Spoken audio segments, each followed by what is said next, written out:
Durrani house میں آج محفل اپنے عروج پر تھی، کیونکہ سارے کزنس اکٹھے ہوئے باتوں میں مصروف تھے۔ لیکن ان سب میں ایک وجود وہ بھی تھا جسے ان سب چیزوں سے کوئی خاص لگاؤ نہیں تھا، اس لیے وہ اپنے کمرے میں بند بیٹھا لیپ ٹاپ کھولے ضروری کام کر رہا تھا۔ جب اس کے کمرے کے دروازے پر دستک ہوئی، وہ شدید بدمزہ ہوا تھا۔ دروازے تک آیا، دروازہ کھولا تو سامنے ہی رجا درانی کھڑی تھی۔ ایک ادا سے اپنے بال جھٹکتے اس نے ایام کو سائڈ کیا اور کمرے میں داخل ہوئی۔ ایام کو اس کا یہ رویہ نہایت ناگوار گزرا تھا۔ یہ کیا بدتمیزی ہے؟ تم اس طرح کیسے کسی کے کمرے میں داخل ہو سکتی ہو؟ کیا تم نے مجھ سے میری اجازت لی؟ وہ دھیمے لہجے میں گرایا۔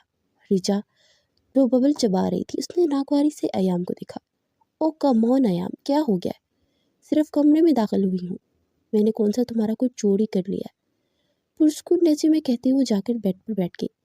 ایام کے اندر شدید غصے کا ابال تیز ہوا۔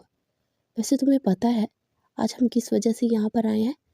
اس نے کچھ رازدانہ انداز میں سرگوشی کی کہ ایام کے چہرے کے زاویے بگڑے تھے۔ دیکھو رجا، نہ میں تمہیں یہاں پر آنے سے کوئی سروکار ہے، نہ ہی جاننے میں کہ تم یہاں کیوں آئی ہو۔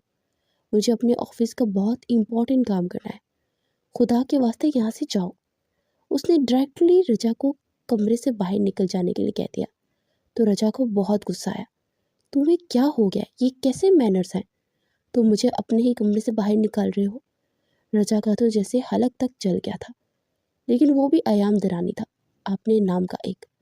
بہت سمجھدار ہو، بالکل میں تمہیں انڈائریکٹلی یہاں سے نکل جانے کے لیے کہہ رہا ہوں۔ اتنا کہتے ساتھ وہ بیڈ تک آیا اور رجا کا بازو پکڑا اور دروازے تک لا کر اسے کمرے سے باہر نکال دیا۔ اس سے پہلے وہ دروازہ اس کے منہ پر بند کرتا، رجا نے جلدی سے ہاتھ بڑھاتے دروازے کو بند ہونے سے روکا۔ ارے سن تو لو، تو آج ہم دونوں کی منگنی کا دن ہے، ڈیسائیڈ ہو رہا ہے، بڑے بابا اور بابا یہی ڈیسائیڈ کر رہے ہیں۔ خیر تم اپنا کام کرو، تمہیں بتا دیا جائے گا، شان بے نیازی سے کہتے اس سے پہلے وہ پلٹتی۔ اگلے ہی اس کا پل، اس کا بازو ایام کے ہاتھ میں تھا۔ یہ کیا بکواس کر رہی ہو؟ میری منگنی، وہ بھی تم سے؟ اپنی شکل دیکھی ہے تم نے؟ تمہیں لگتا ہے میرا ٹیسٹ اتنا گرا ہوا ہے کہ میں تم سے شادی کروں گا؟ اس نے سر سے لے کے پیر تک رجا کو دیکھا، جس نے پنک کلر کا ٹاپ اور وائٹ کلر کی جینس پہن رکھی تھی۔ اس کی بات پر رجا کو ذلت کا احساس ہوا۔ اگلے ہی پل ایام نے اس کا بازو چھوڑ دیا۔ کھلی آنکھوں سے خواب دیکھنے بند کر دو، کیونکہ میں ہرگز تم سے شادی نہیں کروں گا۔ اتنا کہتے ساتھ اس کے منہ پر وہ دروازہ بند کر چکا تھا، اور رجا کا دل چاہا اس سارے درانی ہاؤس کو آگ لگا دے۔ اس نے نہایت نفرت سے اس بند دروازے کو گرا۔ تمہیں صرف میرا ہونا ہوگا ایام، کیونکہ میں نے سالوں تمہیں پاگلوں کی طرح چاہا ہے۔ تم صرف میرے نصیب میں ہو، اتنا یاد رکھنا۔ اتنا کہتے ساتھ وہ پاؤں پٹکتی ہوئی پلٹ گئی اور اندر کمرے میں بیٹھے ایام کے حلق تک کرواہٹ اتر گئی۔ ایسی بولڈ اور بدتمیز لڑکیاں کبھی بھی اسے نہیں پسند تھی۔ اس کی پسند تو ایک سوبر سادی سی لڑکی تھی، جسے پہننے اوڑھنے کا ڈھنگ ہو، جو مشرقی لباس میں رہے، جسے مردوں سے بات کرنے کی تمیز ہو، جو اپنی حدود جانتی ہو۔ 2 گھنٹوں تک اپنا سارا کام مکمل کرنے کے بعد وہ کمرے سے باہر نکلا تو چاچو اپنی فیملی کے ساتھ واپس جا چکے تھے۔ اس نے شکر کا سانس لیا۔ جب بھی چاچو یہاں آتے تو ان کے گھر میں ہیرا منڈی ہی لگ جاتی تھی۔ یہ درانی ہاؤس تھا۔ اسفن درانی کے 3 بچے تھے۔ سب سے بڑا بیٹا 26 سالہ ایام درانی، اس سے چھوٹی 24 سالہ کشف درانی، اور اس سے چھوٹا 22 سالہ ریام درانی۔ اسفن درانی کا چھوٹا بھائی ماجد درانی تھا۔ ان کے 4 بیٹے تھے۔ سب سے بڑا بیٹا 25 سالہ حیدر درانی، اس سے چھوٹی 24 سالہ رجا درانی، اس سے 2 چھوٹے جڑواں رومان اور ہیر درانی تھے۔ ماجد درانہ اپنا الگ بنگلہ تھا، اس لیے وہ وہاں رہتے تھے، لیکن جب کبھی وہ یہاں آ جاتے تو پھر سارے کزن مل کر اتنی دھوم مچاتے تھے کہ ایام اس سارے ماحول سے پریشان ہو جاتا تھا۔ اور آج تو اسے ورک فرام ہوم کرنا تھا، اس لیے وہ کمرے میں دبکا بیٹھا تھا۔ وہ لاؤنج میں داخل ہوا تو اس نے دیکھا کہ لاؤنج میں ہی اسفن صاحب بیٹھے موبائل فون سے کسی سے بات کر رہے ہیں۔ اس کی نظر کچن تک گئی، جہاں زوفیہ بیگم لازمہ کے سر پر کھڑی کھانے کے لیے کچھ بنوا رہی تھی۔ اس سے پہلے وہ اٹھ کر ماں کے پاس جاتا۔ اسفن صاحب کی بات مکمل ہوئی، انہوں نے فون رکھا اور ریام کی طرف متوجہ ہوئے۔ میں نے اور تمہارے چاچا نے یہ فیصلہ کیا ہے کہ اگلے ہفتے تمہاری اور رجا کی منگنی کر دیں گے۔ الفاظ تھے کہ پگھلا ہوا سیسا جو ایام کے کانوں میں اترا۔ اس نے بے یقینی سے باپ کو دیکھا۔ پلیز بابا، میں فی الحال تو شادی ہی نہیں کرنا چاہتا، اگر مجھے شادی کرنی بھی ہوئی تو کم از کم مجھے ریچا سے شادی نہیں کرنی. ہم دونوں کا ایک ساتھ کوئی مستقبل نہیں ہے. مجھے وہ ایک آنکھ نہیں پاتی. اس کے لہجے میں ریچا کے لیے ناگواری تھی، جو اسفند صاحب کو بہت برا لگا. کیسی باتیں کر رہے ہو؟ میرے بھائی کی بیٹی ہے، اور ویسے بھی تمہیں پہلے ہی بتا چکا ہوں، میری بہو تو میری اپنی بھتیجی ہی بنے گی. بابا کے لہجے میں کسی بھی قسم کی کوئی نرمی نہیں تھی. ایام بھی زج ہو چکا تھا. اس بار اس نے کچھ پیار سے اپنے باپ کو سمجھانا چاہا. بھائی دیکھیے بابا، میں یہ نہیں کہہ رہا کہ ریچا بری ہے، لیکن بس میرے ٹائپ کی نہیں ہے. جس طرح کی لائف پارٹنرز میں چاہتا ہوں ریچا بالکل ویسی نہیں ہے. آپ پلیز سمجھنے کی کوشش کریں. مجھے اس سے شادی نہیں کرنی. اس کے لہجے میں کچھ بے بسی تھی کہ اسفند صاحب کچھ دیر کے لیے سوچتے رہے. اچھا ٹھیک ہے، تم اس سے منگنی کر لو. اگر تمہیں لگے کہ تم شادی نہیں کر سکتے یا پھر وہ تمہارے قابل نہیں تو بے شک تم منگنی ختم کر دینا، لیکن کم از کم تم منگنی تو کرو نا. نہ جانے اسفند صاحب کیا کرنا چاہ رہے تھے، مگر ایام یہ نہیں چاہتا تھا. لیکن باپ کے سامنے خاموش ہو گیا. یہ کچھ دنوں بعد کا ذکر تھا. وہ ضروری میٹنگ کرنے کے لیے اسلام آباد آیا تھا. میٹنگ اس نے صبح 8 بجے ہی اٹینڈ کر لی تھی. اگلی میٹنگ 2 دن بعد تھی، اس لیے وہ اسلام آباد سے سیدھا مڑی کے لیے نکل گیا. اسے ہر شہر گھومنا پھرنا بہت پسند تھا. آؤٹنگ اس کا شوق تھا اور فوٹوگرافی اس کی ہابی تھی. مری کے اس خوبصورت شہر میں اس نے 2 دنوں کے لیے ایک چھوٹا سا 2 کمروں پر مشتمل پینٹ ہاؤس کرائے پر لیا. یہ شام کے 4 بجے کا وقت تھا. وہ فریش ہونے کے بعد اپنا کیمرہ ہاتھ میں پکڑے اب حسین وادیوں کی تصویریں اپنے کیمرے میں قید کر رہا تھا. وہ پہاڑوں کی چوٹی پر کھڑا تھا جہاں پر بہت خوبصورت سبزہ زار تھے. اس کی آنکھیں کیمرے کے مرر پر تھی. وہ جیسے جیسے دائیں ہوائیں سے دائیں بائیں پلٹا، اس کی آنکھوں کے سامنے ایک سفید دامن لہرایا اور ایام درانی کے لبوں پر مسکراہٹ بکھر گئی. بیوٹی ان وائٹ. اس کے لبوں سے ایک سرگوشی نکلی اور اس لڑکی کی ہر اینگل سے تصویریں لے رہا تھا جس نے پاؤں کو چھوتی سفید فراک پہن رکھی تھی. اس کے بال بہت خوبصورت فرنٹ چٹیا میں بندھے ہوئے تھے. دوپٹہ اس کے گلے میں تھا. ایک شال اس کے کندھے پر تھی. ایام صرف اس لڑکی کا نیم رخ ہی دیکھ رہا تھا. آس پاس بھیڑ بکریاں تھیں، شاید وہ ان کو چروانے کے لیے یہاں پر لائی تھی. لڑکی کا حلیہ بھی مڈل کلاس فیملی جیسا لگتا تھا. وہ مسکرا کر آسمان کو دیکھ رہی تھی، کبھی آس پاس دیکھتی، جیسے اس ماحول میں رہنا اسے بہت پسند تھا. ایام درانی کا ہاتھ ایک پل کے لیے بھی کیمرے کے بٹن سے دور نہیں ہوا تھا. کچھ ہی لمحوں میں اس لڑکی کی دھڑا دھڑ اتنی ساری تصویریں کھینچ چکا تھا کہ اسے خود بھی اندازہ نہ ہو سکا کہ اس کا پسندیدہ رنگ سفید تھا. اسے ہر چیز سفید میں بہت پسند تھی. اچانک وہ لڑکی پلٹی اور اس کا چہرہ ایام کے کیمرے میں ریکارڈ ہو گیا اور وہ جو تصویریں کھینچ رہا تھا تصویریں کھینچنی ہی بھول گیا. اس نے زندگی میں پہلی بار حسن دیکھا تھا. وہ یکدم کیمرے کو دیکھتا رہ گیا. کچھ دیر کے بعد اس نے کیمرہ آنکھوں سے دور کیا اور وہ غور سے اس لڑکی کو دیکھ رہا تھا. اس کی عمر 18 سے 20 سال کے درمیان تھی. اس کے گہرے لمبے کالے بال، سفید دودھیا چہرہ، اس کی کانچ جیسی سبز آنکھیں، ان میں جھلکتی معصومیت. اس کے نازک گلابی ہونٹ اور سب سے بڑھ کر اس کی مسکراہٹ تھی. اور جسے ہی مسکرا رہی تھی ویسے ہی اس کے بائیں گال پر ڈمپل پڑ رہا تھا. اور ایام درانی تو بس ساکت رہ گیا. زندگی میں پہلی بار اتنی خوبصورت لڑکی دیکھی تھی. وہ یکٹک اسے دیکھتا رہ گیا، یہاں تک کہ وہ لڑکی آنکھوں سے اوجھل ہو گئی تو وہ ہوش میں آیا. اب وہ راستہ خالی تھا، نہ وہاں پر ریوڑ تھا اور نہ ہی وہاں لڑکی تھی. ایام نے بے حد بے یقینی سے آس پاس دیکھا. وہ کہاں گئی؟ اسے دلی افسوس ہوا. وہ لڑکی کو کھو چکا تھا. نہ جانے اب دوبارہ اسے دیکھ پائے، نہ جانے اس کا کیا نام تھا. ان دونوں کی منگنی تو ہو گئی تھی، لیکن پھر بھی ایام اس منگنی پر خوش نہیں تھا. راجا جیسی لڑکی کی ڈیمانڈز بہت ہائی تھی. بے شک درانی فیملی ایک امیر فیملی تھی، لیکن پھر بھی ایسی لڑکیوں کے ساتھ رہنا کتنا ٹاسک ہوتا ہے، یہ ایام کو اندازہ ہو گیا تھا. وہ پریکٹیکل بندہ تھا. زندگی میں ہر چیز پرفیکٹ چاہیے تھی. وہ صرف ایسی لڑکی چاہتا تھا جو اس کا ساتھ خوش رکھ سکے، جو کم میں راضی رہنا سیکھے، جبکہ رجا ایسی لڑکی نہیں تھی. صبح کے 8 بجے کا وقت تھا. وہ مارننگ واک کے بعد جیسے ہی پینٹ ہاؤس میں داخل ہونے لگا، اس کی نظر سامنے سے چھوٹے سے گھر پر پڑی جہاں سے کوئی لڑکی باہر نکل رہی تھی. اسے بہت خوبصورت گھٹنوں کو چھوتی بلیک فراک پہن رکھی تھی.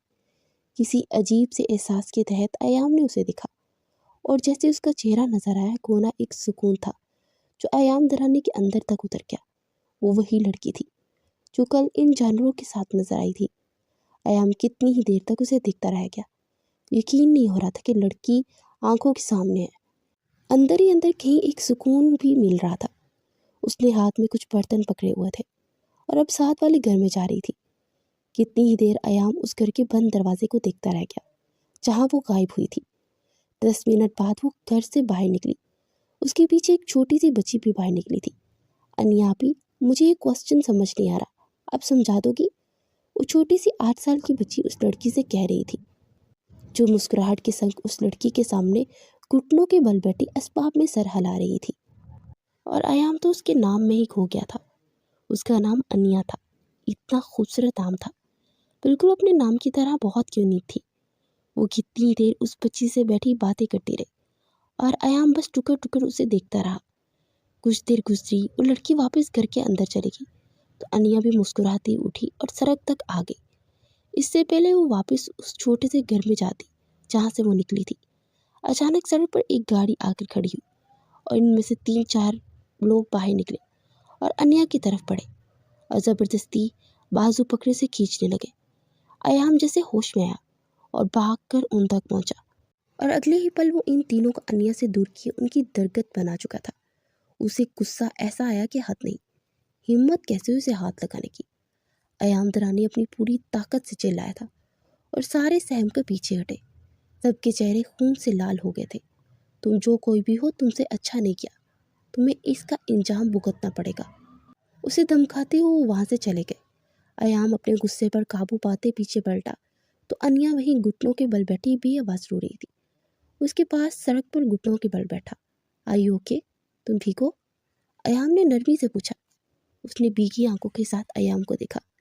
اس کی گرے آنکھیں، سرخ سفید چہرہ، ہلکی سی بیئرڈ، کسرتی سینہ۔ وہ بہت خوبصورت مرد تھا، ایسا مرد جس پر کوئی بھی لڑکی فدا ہو سکتی ہے۔ انیا جلد ہی خود کو اس کے سیر سے باہر نکال لائی۔ انیا نے سواب میں سر ہلایا۔ چلو اٹھو۔ اتنا کہتے ساتھ ہی اس کا ہاتھ پکڑے زمین سے اٹھا چکا تھا۔ کون تھے وہ لوگ اور تمہیں کیوں نقصان پہنچانا چاہتے تھے؟ اس نے نرمی مگر سنجیدگی سے پوچھا۔ انیا ایک دم خاموش تھی۔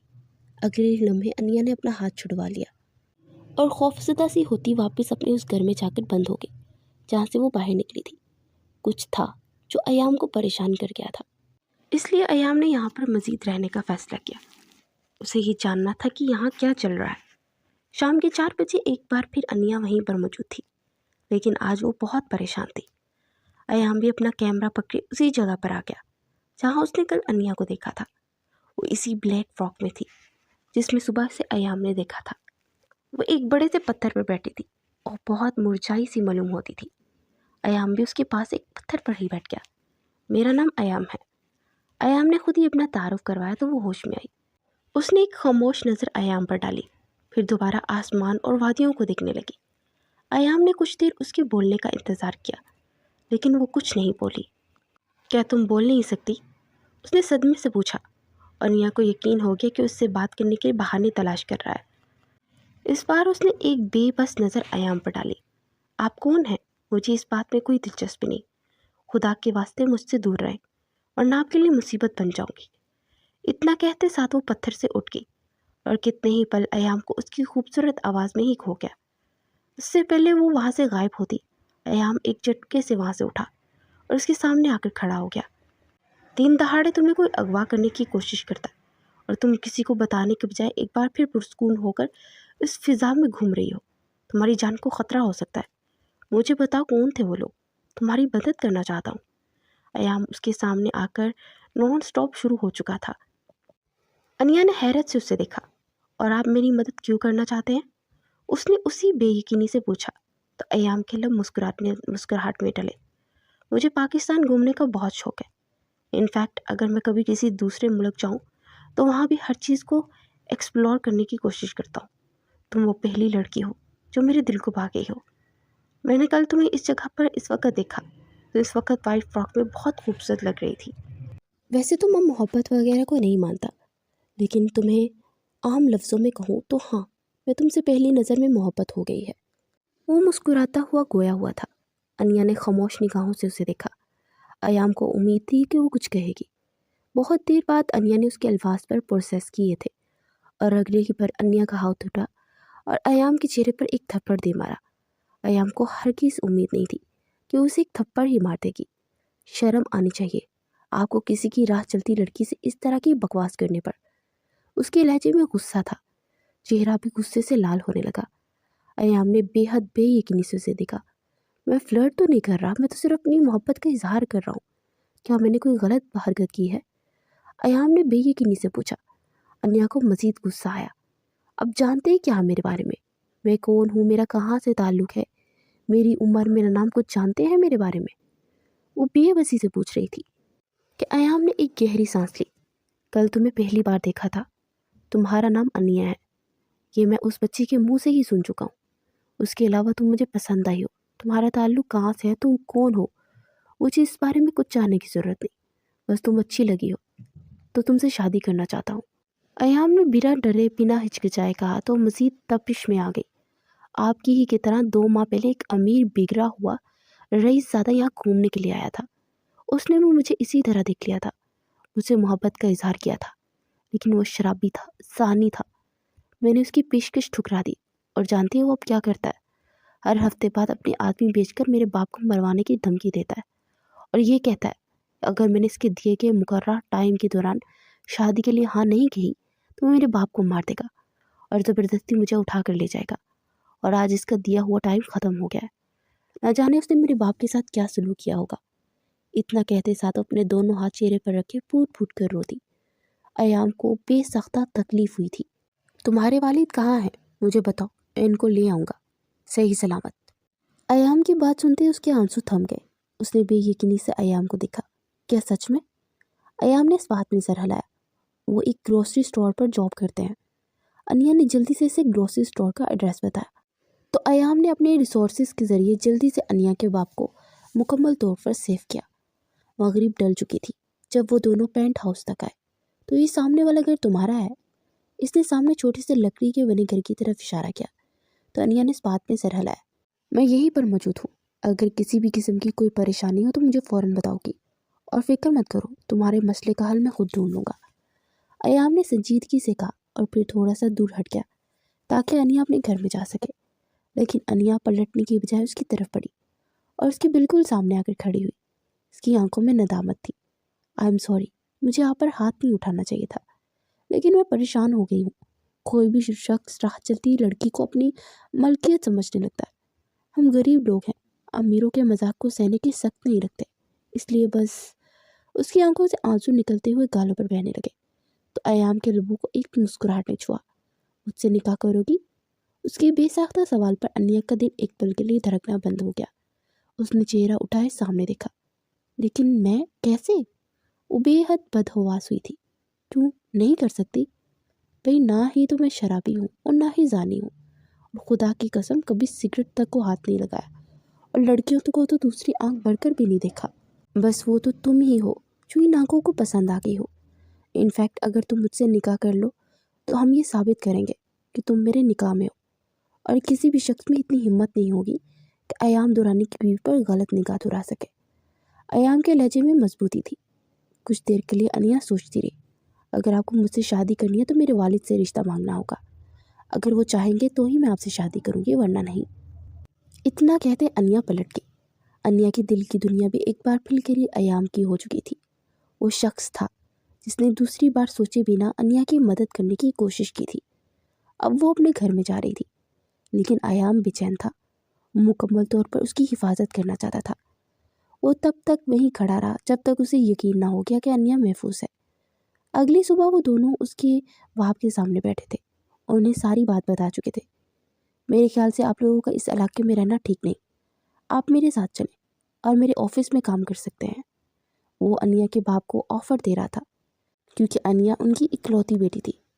انہوں نے بتایا کہ سالوں پہلے انیا کی ماں کا انتقال ہو گیا تھا اور بس وہ دونوں باپ بیٹی ہی رہتے تھے، اور انیا وہاں موجود فارم ہاؤس کی بھیڑ بکریوں کو کچھ دیر کے لیے تازہ ہوا میں لے جاتی تھی۔ یہ اس کا شوق تھا، یا یہ کہا جائے کہ ہابی تھی۔ لیکن کیا اس سے وہ شخص ہماری جان چھوڑ دے گا؟ اس کے باپ نے امید سے پوچھا تھا کہ ایام نے اس بات میں سر ہلایا۔ فکر مت کریں، कल ही उस शख्स के बारे में सारी इन्फॉर्मेशन निकालता हूँ। और अब तक तो मेरे लोग उस शख्स के दिमाग में ये बात अच्छे से बिठा चुके होंगे कि अगर इसने आज के बाद अनिया पर गलत निगाह डाली तो मुझसे बुरा कोई नहीं होगा। उसके लफ्ज़ों में मजबूती और सच्चाई थी। लेकिन हम इस तरह निकाह कैसे कर सकते हैं? आपकी फैमिली, उसके बाप ने हैरान होते अयाम से पूछा। मेरी फैमिली वो लाहौर में होते हैं, आप लोग फिक्र मत करें। अनिया की मुकम्मल जिम्मेदारी मेरे सर पर है और मुझे इस बात से कोई फ़र्क नहीं पड़ता कि मेरे घर वाले क्या सोचेंगे।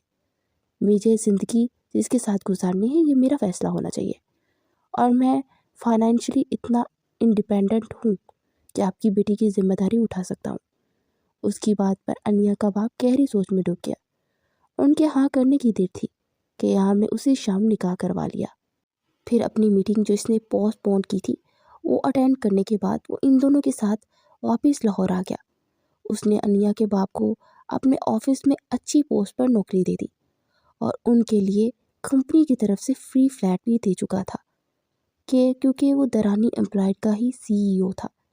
वो अनिया को साथ लिए जैसे ही दरानी हाउस में दाखिल हुआ तो सामने ही रजा कशफ और जोबिया बेगम के साथ बैठी वो बातें करने में मसरूफ़ थी। मैं क्या सोच रही हूँ बड़ी मामा, मैं तो अपनी शादी पर जिंक और पिंक कलर की शेड का कोई ड्रेस पहनूंगी। ये रेड और गोल्ड कलर बहुत शो ऑफ हो चुका है। उसकी आवाज़ लाउंज के दरवाजे तक आ रही थी कि अयाम के चेहरे पर बेजारियत छाई थी। मज़ीद मजबूती से अनिया का हाथ पकड़े वो लाउंज में अंदर दाखिल हुआ। उन लोगों की नज़र अयाम पर गई तो तीनों के चेहरे पर मुस्कुराहट बिखर गई। लेकिन रजा तो अयाम के साथ खड़ी उस लड़की को दिख रही थी। ये लड़की कौन है? उसने पहला सवाल यही पूछा था। न जाने क्यों लेकिन अनिया को एक अजीब सा एहसास हुआ। बेचैनी तारी हुई। ये मेरी बीवी है। अल्फाज थे कि पिघला हुआ शीशा जो रजा के कानों में गया। वो एक झटके से सोफे से उठी थी। कितने ही पल उसने बेयकीनी से अयाम को देखा। तो तुम्हारा दिमाग तो नहीं खराब हो गया? तुम मेरे होने वाले शौहर हो अयाम। हमारी शादी होने वाली है और तुम किसी और से शादी कराए? वो बेयकीनी से फट पड़ी थी कि अयाम के माथे पर एक शकुन नुमाया हुई। मैं ना तो तुमसे कल निकाह करने में इंटरेस्टेड था न आज हूँ। मुझे तुमसे कोई शादी नहीं करनी और ये बात मैं पहले ही बाबा को बता चुका हूँ। वो मंगनी भी इन्होंने अपनी मर्जी से करवाई थी। मुझे जो लड़की पसंद आई मैंने शादी कर ली। तुम क्या सोचती हो? इस बात से मुझे कोई फ़र्क नहीं पड़ता। शान बेनियाजी से कहते वो अपनी माँ के सामने आकर खड़ा हो गया। मुझे उम्मीद है मॉम, आप मेरी बीवी को बहू का दर्जा देंगी। उसने फ़ख्र और उम्मीद से कहा था कि जोबिया बेगम ने इस बात में सर हिलाते हुए अनिया के सर पर शफकत से हाथ रखा। अनिया, ये मेरी मामा है और ये मेरी छोटी बहन है। कशफ ने भी होनको की तरह इतनी खूबसूरत लड़की को दिख रही थी। वो कम से कम रजा से ज़्यादा ही खूबसूरत थी। चलो कमरे में चलते हैं। वैसे भी हम इतनी देर लंबे सफ़र से आए हैं, तुम भी थक गई होगी। इतना कहते साथ उसने मुलाजिम को इशारा किया, जल्दी से सारा सामान कमरे में पहुंचा दो। उसके बाद वो अपनी माँ की तरफ मुतवज्जा हुआ। मॉम, आप प्लीज़ एक अच्छा सा लंच बना दे। इतना कहते साथ वो अनिया को लिए अपने कमरे की जानिब बढ़ गया और पीछे रजा ने गुस्से से फ्लावर वास उठाकर ज़मीन पर दे मारा। तुम मेरे साथ ऐसा नहीं कर सकते अयाम। बड़े बाबा तुमसे इस बात का हिसाब लेंगे। उसकी चीख उन दोनों ने सुनी थी। अनिया एक पल के लिए कांप गई थी लेकिन अयाम पुरसुकून था। वो इसीलिए कमरे में दाखिल हुआ और कमरे का दरवाज़ा बंद किया। अनिया कुछ हैरत से इतने बड़े बेडरूम को देख रही थी। वो कहाँ इतने बड़े महलों की आदी थी, लेकिन तरानी हाउस बहुत बड़ा और बहुत खूबसूरत था। तन फ्रेश हो चुका और कुछ देर के लिए रेस्ट करो, मैं तुम्हारे लिए चाय मंगवा देता हूँ। इतना कहते साथ आया मैं। मोबाइल निकाला, शायद वो किसी को कॉल करने वाला था। अनिया बेड पर बैठ चुकी थी जब अनिया ने उसे पुकारा। अयाम। उसने पहली बार अयाम का नाम लिया था कि आम के दिल ने एक बैट मिस की। वो मोबाइल फ़ोन वहीं साइड पर रखता अनिया के करीब आया। हुक्म करो जाने अयाम, उसने मोहब्बत से कहा और अगले ही पल अनिया शर्म से सुरख पड़ गई। वो उसके बिल्कुल पास होता उसके चेहरे पर आई बालों की लटों को उसके कान के पीछे अड़चने लगा। जब आपकी पहले मंगनी हुई थी तो आपने मुझसे निकाह क्यों किया? वो जैसे शदीद मुस्तरिब हुई थी कि अयाम मुस्कुरा दिया। उसका जवाब तो मैं नीचे ही देकर आया हूँ ना। अयाम की बात पर उलझी थी। मुझे वो बिल्कुल भी पसंद नहीं। अपने दिलों पर तो जोर नहीं चलता ना। लेकिन बाबा चाहते थे मैं मंगनी करूँ, इसलिए मजबूरन करनी पड़ी। लेकिन फिक्र मत करो, मंगनियाँ क्या है, टूटती रहती हैं। उसकी आखिरी बात पर अन्या को बुरा लगा था। आपको ऐसी बातें नहीं करनी चाहिए। शादी का क्या है, शादियाँ भी तो टूटती रहती हैं। उसने इतनी सादा सी बात कही थी, लेकिन अयाम को तकलीफ हुई। अल्लाह ना करे, कैसी बातें कर रही हैं। अगले लम्हे इसका हाथ अन्या के लबों तक आया और अन्या एकदम खामोश हो गई। वो इसके इतने करीब बैठा था कि उसके परफ्यूम की खुशबू अन्या को अपने हवासों पर छा रही थी। पता नहीं क्यों, लेकिन तुम मेरे दिल में बस गई हो कि बस तुम्हारे पास सब कुछ मुकम्मल लगने लगा है। अयाम ने एक बेबस सी सरगोशी की, फिर वो अन्या के माथे पर लप रखे थे और उसके लम्स से अन्या अंदर तक एक बार फिर कांप गई। अयाम उसके चेहरे पर फैली रही शर्म और हया के रंग देखते हुए बहुत ही ज़्यादा महफूज हुआ था। चलो तुम रेस्ट करो, मैं तुम्हारे लिए चाय लेकर आता हूँ। इतना कहते साथ वो बेड से उठ गया था। मैं चाय नहीं पीती। अन्या की बात पर वो पलटा था। क्यों? उसने बेयकीनी से पूछा। बस ऐसे ही, कभी नहीं पी, मुझे अच्छी नहीं लगती। तो अयान ने समझते हुए इस बात में सर हिलाया। ओके, तो स्ट्रॉबेरी शेक तो ले सकती हो। उसकी ऑफर पर अन्या के लबों को एक मुस्कुराहट ने छुआ। उसने इस बात में सर हिलाया तो अयाम मुस्कुराते हुए कमरे से बाहर निकल गया।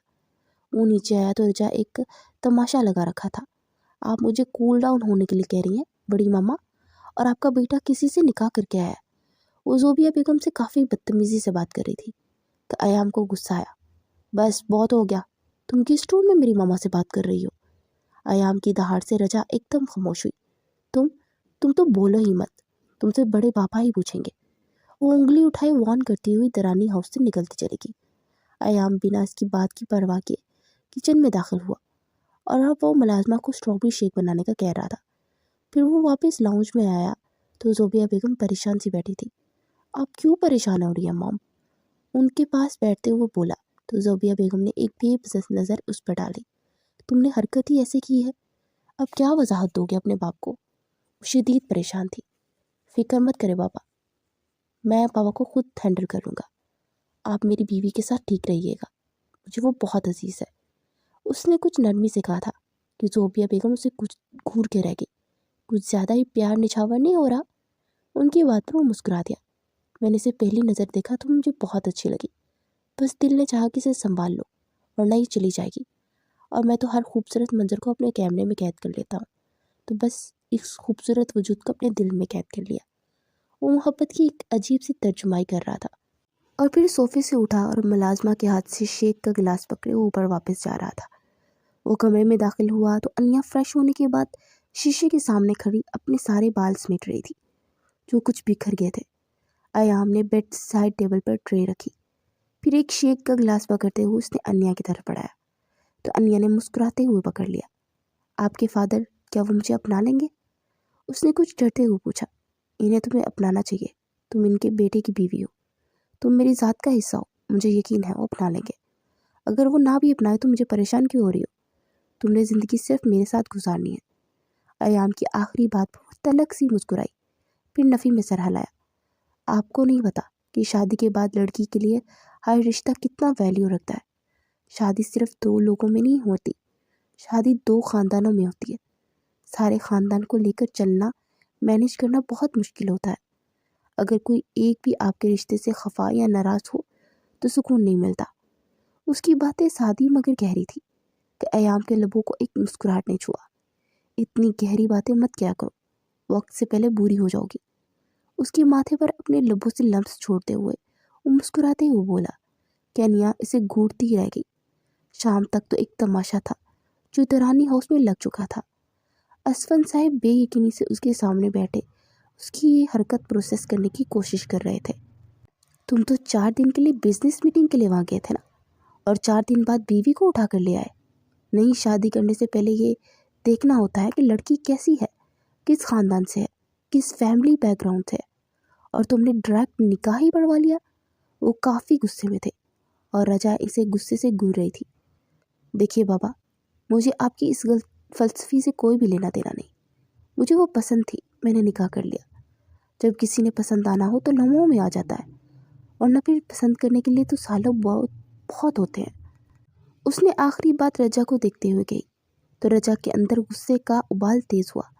अगर मुझे आपकी इस भतीजी को ही पसंद करना होता तो मेरे ख्याल से ज़िंदगी के 24-25 साल काफ़ी थे, लेकिन ये मुझे पसंद नहीं आई। इसका मतलब है अगले 25 सालों तक कि मुझे पसंद नहीं आएगी। और 25-30 मिनट तक जिस लड़की को मैं पसंद करना था मैंने उसे कर लिया, और वो मेरी बीवी है। आपसे मेरी गुजारिश है कि मेरी बीवी के सामने मुझे शर्मिंदा मत कीजिएगा। मैंने उसे बहुत मान से कहा है कि मेरा बाप तुम्हारा बाप है, वो बहुत अच्छी है बाबा, आप एक बार उसे आजमा कर तो देखें। इस बार उसने कुछ नरमी से कहा कि असफन साहब लम्हों में पिघल गए। वो बाप को पुरसुकून किए वापस कमरे में चला गया, लेकिन रजा उसके तो सर पर जैसे आसमान ही फट पड़ा। आपने इसे कुछ क्यों नहीं कहा बड़े बाबा? वो बेबसी से पूछ रही थी। असफन साहब ने कुछ नदामत से रजा को देखा। वो साफ कह चुका है कि वो सालों पहले तुमसे शादी नहीं करेगा, मतलब नहीं करेगा। तुम जानती हो वो आयाम दुरानी है, अपने नाम का एक। उसने अगर कह दिया वो ये काम नहीं करेगा तो फिर वो वाकई मरने के बाद भी ये काम नहीं करेगा। बेहतर होगा तुम भी इस शादी को कबूल कर लो।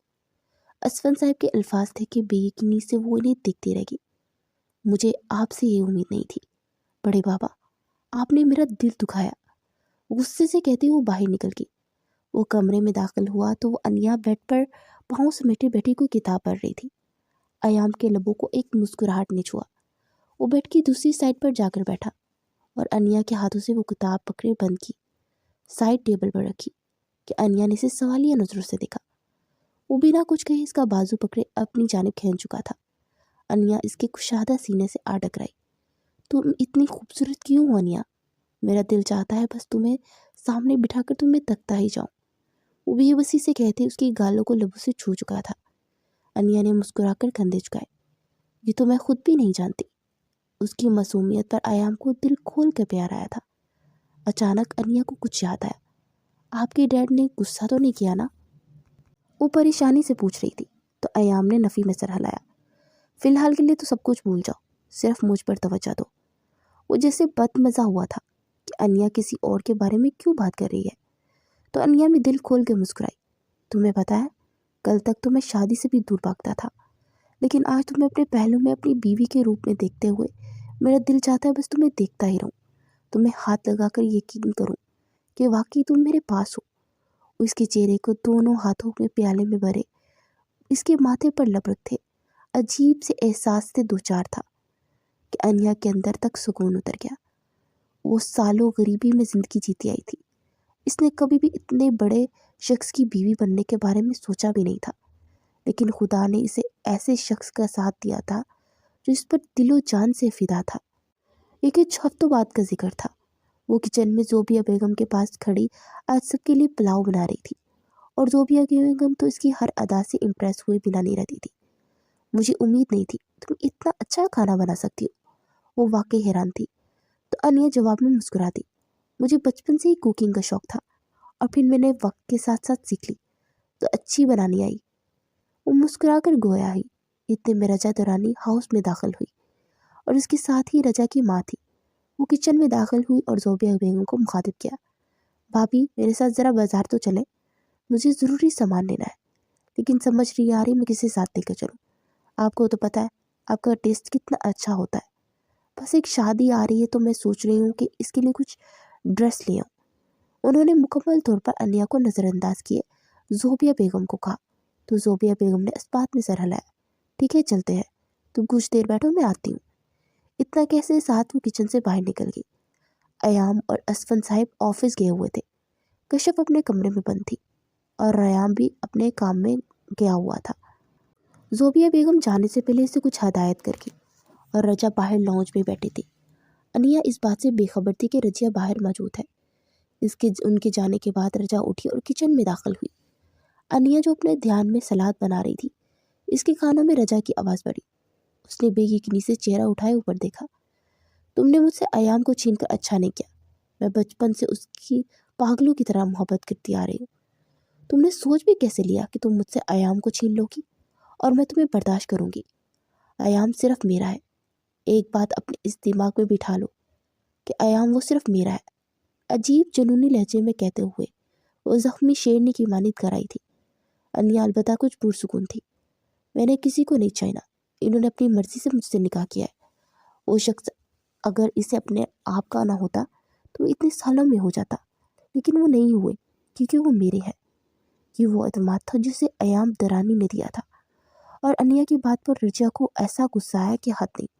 और अगले ही पल अन्या तक पहुंची और उसका मुंह दबोचा। मैं तुम्हें जान से मार दूंगी, तुम अभी मुझे जानती ही कहाँ हो। इतना कहते साथ अपने हाथ में मौजूद बेहोशी की स्प्रे अन्या के चेहरे पर छिड़क दी। अन्या लम्हों में चकराकर जमीन बोस हुई थी। उसके बेहोश होने के बाद उसे उठाकर लाउंज से बाहर निकल आई। फिर उसे अपनी गाड़ी की डिक्की में डाला और अपनी गाड़ी दरानी हाउस से बाहर निकाल कर ले गई। कश्यप अपने कमरे में बंद थी और मुलाजिम इनको पहले ही आगे पीछे कर चुकी थी, इसलिए कोई भी नहीं जान पाया। इसे अपने फार्म हाउस में लाने के बाद उसने वहीं अन्या को एक कमरे में बंद कर दिया और फिर वापस दरानी हाउस चली गई। जैसे ही ज़ोबिया बेगम वापस आई तो अन्या कहीं नहीं थी। अन्या कहाँ चली गई, वो हैरानगी से पूछ रही थी। तो मुलाजमिन ने लाइल्मी का इजहार किया। शाम को अयाम घर दाखिल हुआ तो उनकी बात सुनते ही अयाम के चेहरे पर जैसे तकलीफ के तासुरात नमाया हुआ। क्या मतलब अन्या घर से गायब होगी, ऐसा कैसे हो सकता है, वो बेयकीनी से पूछ रहा था। रजा ये सारी सूरत हाल इंजॉय कर रही थी। वो बलाखिर बोल पड़ी, भाई अपने किसी आशिक के साथ भाग गई होगी ना, जाने तुम इसे कहाँ से उठा कर ले आए थे। ऐसी लड़कियां वफा नहीं करती, ना खानदान का पता ना हस्ब नसब का पता, बस बीवी बना लिया। रजा के लहजे में हकारत थी और अयाम का जैसे खून खोल उठा। अगले ही पल वो रजा तक पहुंचा और सख्ती से इसका मुंह दबोचा। मैं जानता हूँ तुमने अनिया के साथ कुछ किया है, बताओ मेरी बीवी कहाँ है। वो सख्ती से इसका मुंह दबोचे कर आया था। ज़ोबिया बेगम ने आगे बढ़ते अयाम को इससे दूर किया। अयाम क्या कर रही हो बेटा, इन्होंने सख्ती से रोका। तुम पागल हो गए हो, पूरे पागल। वो लड़की तुम्हें अपने जाल में फंसा चुकी है। अरे ऐसी लड़की तो बेहया और बदकिरदार। अभी उसके अल्फाज मुंह में थे जब अयाम का हाथ उठा और रजा के चेहरे पर थप्पड़ का निशान छोड़ गया। खबरदार, अगर मेरी बीवी के किरदार पर एक भी बकवास की तो तुम्हारा मुंह तोड़ दूंगा। मैं जानता हूँ तुमने ही मेरी बीवी के साथ कुछ किया है। उनका शोर सुनते असफन साहिब भी आ चुके थे। क्या हो रहा है यहाँ, उन्होंने सख्ती से पूछा। बाबा इसे कहें कि बता दे मेरी बीवी कहाँ है, वरना मैं इसे जान से मार दूंगा। वो अपने गुस्से को काबू करते हुए सख्ती से पूछ रहा था। असफन ने इसी बेयकीनी से रजा को देखा। रजा ये क्या कह रहा है, उन्होंने सख्ती से पूछा कि रजा एकदम से खामोश हो गई। कश्यप कमरे में थी, सिर्फ तुम ही थी जो अनिया के साथ बाहर थी। तुम जानती हो कहाँ है, जल्दी से बताओ। अयाम एक बार फिर दहाड़ा था। असफन साहिब की आंखें देखते हुए रजा अंदर तक कांप गई। वो फार्म हाउस में बंद है। उसके लबों से अल्फाज निकले थे कि एक बार फिर अयाम का हाथ उसके चेहरे पर उठा और रजा के चेहरे पर लाल निशान छोड़ गया। उसका हाथ इतना वजनी था कि रजा का दिमाग घूम गया। जहन्नुम में जाओ तुम रजा, अगर मेरी अनिया को एक भी खराश आई तो तुम्हारी जान निकाल दूंगा।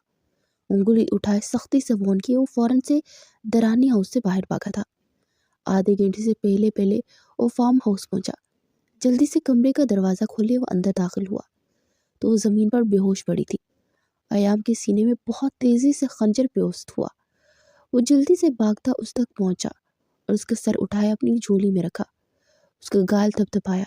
अनिया, अनिया मेरी जान आंखें खोलो। वो तकलीफ से तड़पते हुए उसे पुकार रहा था, लेकिन शायद वो बंद कमरे में घुटन से बेहोश हो गई थी। अगले ही पल अयाम उसे बाहों में उठाए जल्दी से हॉस्पिटल की जाने भागा। वो कमरे के बाहर बेचैनी से टहल रहा था और अंदर डॉक्टर्स का चेकअप कर रही थी। कुछ देर के बाद डॉक्टर बाहर निकली। मेरी वाइफ वो कैसी है, उसने बेचैनी से पूछा तो डॉक्टर मुस्कुराई थी। उन्होंने शायद सुबह से कुछ नहीं खाया, इसलिए बीपी हो गया था लो। आप उनके खाने का ज़्यादा ख्याल रखें, और इस हालत में तो स्पेशली क्योंकि वो कंसीव कर रही हैं। डॉक्टर के अल्फाज पर वो कितनी बेयकीनी से देखता रह गया। फिर उसके चेहरे पर मुस्कुराहट नुमाया हुई। कुछ देर तक वो होश में आ जाएंगी, आप उनसे मिल सकते हैं।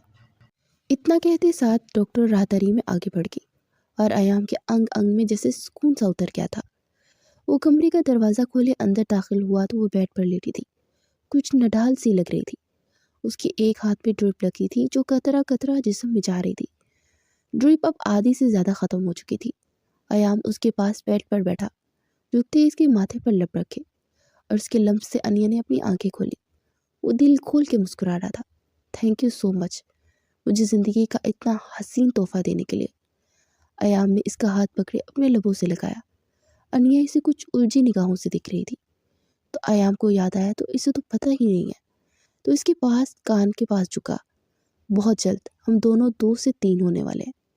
हमारी ज़िंदगी में एक नन्हा सा मेहमान आने वाला है। आयाम की सरगोशी पर वो साकित रह गई। कितनी देर इसकी आंखों से नमी झलक रही थी, जैसे यकीन ही नहीं हो रहा था कि खुदा ने उसे इतना बड़ा रुतबा अदा कर दिया था। क्योंकि माँ बनना एक बहुत बड़ा रुतबा होता है जो किस्मत वाली औरतों को नसीब होता है। मैं बहुत खुश हूँ अनिया, तुम्हें पता भी नहीं सकता। शायद मुझे ये खुशी इस तरह से महसूस ना होती जिस तरह तुम्हारे साथ हो रही है। तुम दुनिया की पहली ऐसी औरत हो जिसके साथ मैं सारी जिंदगी बिना माथे पर शकन डाले रह सकता हूँ।